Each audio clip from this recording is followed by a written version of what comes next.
तर तो वैकुंठाला गेला असं आमचं शास्त्र.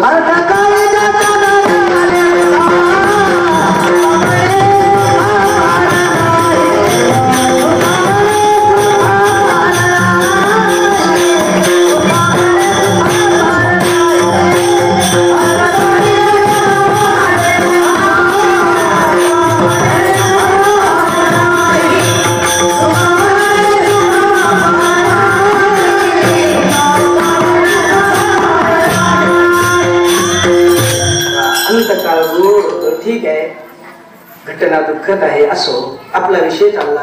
ती गोपी आहे, भुलून गेलेली होती, वेडी झालेली होती, दही दूध तूप विसरून गेलेली होती आणि म्हणत होती गोविंद घ्या, हरी घ्या, दामोदर घ्या, गोविंद घ्या.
रस्त्याने जाताना म्हणते, मथुरेतल्या बाया होत्या त्या बाकीच्या त्या गावातल्या, ते एकमेकीला बोलायला लागल्या, अरे इकडे इकडे इकडे काय आलं ऐकायला माहिती तुला.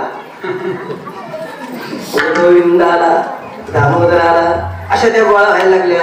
थांब थांब थांब थांब थांब म्हणजे काय म्हणतात, काही नाही म्हटल्या, मला पावशेर दामोदर दे, गोविंद दे. आणि आता ह्या म्हणणाऱ्या म्हणजे नाही चेष्टा कर, चेष्टा करू लोक असं काही विचारते, भळ्या बाबड्या माणसाला तर काही विचारते, चांगल्या चांगल्या महाराजांना भेटत ते.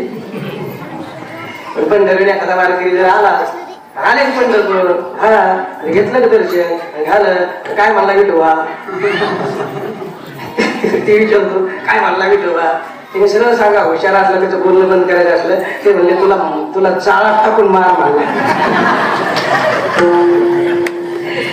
विचारणारे माणसाला उत्तर देणारी माणसं एवढे बुद्धिवान नसते, ते काही उत्तर देता येत नाही द्यायला, मग ते त्या संगच खाली देत चर्चा विनोद चालू सोडून द्या. पण काही लोक अशा वळ्या बाबड्या लोकांना काही विचारते. तसं या गवळणीला ते विचारायला लागल्या, दामोदरली गोविंद होती, त्याला काय माठ खाली ठेवला, माप घेतलं घालायला लागले त्याच्यात. ह्या म्हणच्या नाही नाही दूध नाही पाहिजे आम्हाला, काय पाहिजे, गोविंद पाहिजे, दामोदर पाहिजे. अशा वेळेस भक्ताची परीक्षा लागते. आणि ती गोपी भक्त असल्यामुळे देवाने विचार केला, अरे हसणारे लोक आहेत, या हसणाऱ्याचं तोंड बंद झालं पाहिजे. माझे भक्त भक्तच आहेत, माझ्या भक्ताला जर लोक हसत असतील, त्यांचं जर खरं होत नसेल माझ्या भक्ताचं, तर माझ्या भक्ताचं काही महत्व आहे का. मग देवाने अशी एक लीला केली, भगवान लगेच त्या चेहऱ्यामध्ये प्रकट झाले, आतमध्येच प्रकट झाले. आणि त्या बाईने असं माप घातलं तर त्याच्यात कृष्ण दिसायला लागला. या गवळणी या त्या मथुरेतल्या बाया होत्या, त्या मागच लागल्या, अगं बाई म्हणजे याच्यात काहीतरी हे दूध दही केल्यात काही मजा नाही, हे दूध दही काही एवढं चांगलं नाही, त्याच्यामध्ये कृष्ण दिसतोय, त्यांनाही कृष्ण दिसायला लागला. विठ्ठल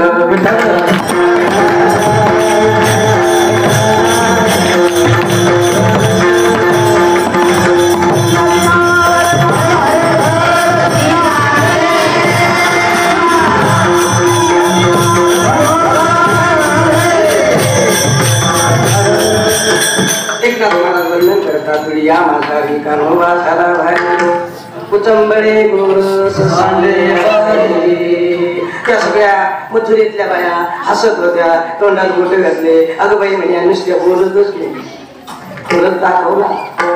ज्यांना खरंच दाखवता येत होते जी आपली गाठ रे बरं का त्याला दाखवत येत नाही, त्याच्या नादी लागण्यात काही मजा आहे. त्या डोळ्याने समर्थ होत्या, त्यांना दाखवता आला. अगं बाई म्हटले घे दामोदर घे, हे कृष्ण घे, काय पाहिजे तुला ते घे. आणि अशा त्या मथुरेच्या महिला आश्चर्यचकित झाल्या आणि हातच जोडायला लागल्या. बाई म्हटले खरंच तुम्ही कृष्णाला घेऊन आल्या, खरं तुम्ही दामोदराला घेऊन आल्या. त्या गौरवीला अतिशय कौतुक वाटलं, त्यांचं हसणं बंद झालं. ही एक देवाने केलेली लीला. कोणी एकी उलरी नारी विकता गोरस घ्यावणी हरी देखिला डोळा बैसला म्हणी तोची वदनी उच्चारे. या गोपींना सर्व विसर पडलेला होता, कुठे पाय टेकावा हे सुद्धा भान राहिलं नव्हतं. कारण जिकडे तिकडे कृष्ण दिसत होता. का प्रगटारू येथे तो सगळं घेरा, जिकडे तिकडे भगवंताचं दर्शन होणं ही भक्तीची परमोच्च अवस्था. या अवस्थेत त्या पोहोचलेल्या गोपी असल्यामुळे तिला जगाचा विसर झाला, अपुर्याचा विसर बोळा, गोविंद कळा कौतुके. आणि असे जे विसंगतीचं व्यवहारात वागत असतात त्यांना लोक हसत असतात.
शब्द असे तुकाराम महाराज म्हणतात लोक हसतात आणि पुढचे शब्द आहेत कान त्या ठिकाणी नाही.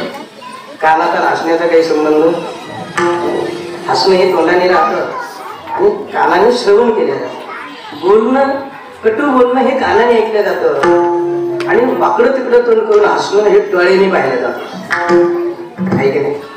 म्हणजे मी गेलो तिथं तेव्हा माझ्याकडे बघून हसला, माझ्याकडे बघून हसला म्हटल्यानंतर त्याच्यातून लक्षात येतं कधी चांगल्या भावनेतून हसतो, कधी वाईट भावनेतून हसतो.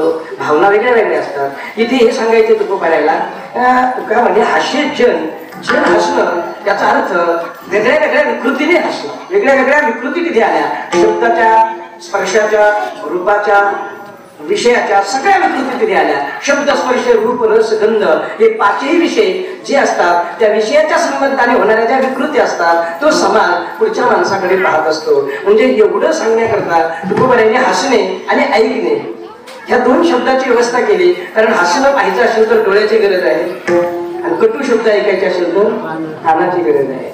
वाईट सुगंध घ्यायचा असेल तर नाकाची गरज आहे. काही चव चाखायची असेल तर जिभेची गरज आहे. एखादा स्पर्श पाहायचा असेल तर स्पर्श इंद्रियाची गरज आहे. हे सर्व इंद्रिय जे आहेत ते कुठल्याही विषयाचं तादात्म्य करण्याकरता शिल्लक न राहणे याचं नाव आहे तुका म्हणे हास्य. नाही कान ते ठाई कुठल्याही विषयाचा संबंध राहिला नाही. एक भगवत आकार तिचं मन झालं म्हणून विषयाचा संबंध तुटल्या गेला हे सांगायचंय. म्हणून तुका म्हणे हास्य नाही कान ते ठाई देखिला डोळा बैसला म्हणे तो जीवधने उच्चारे. अभंगाचा यथामती अवकाश चिंतन आपण केलेले राहिलेल्या अर्ध्या तासामध्ये भगवान श्रीकृष्णाच्या लीलाचं उच्चारण करून पूर्ण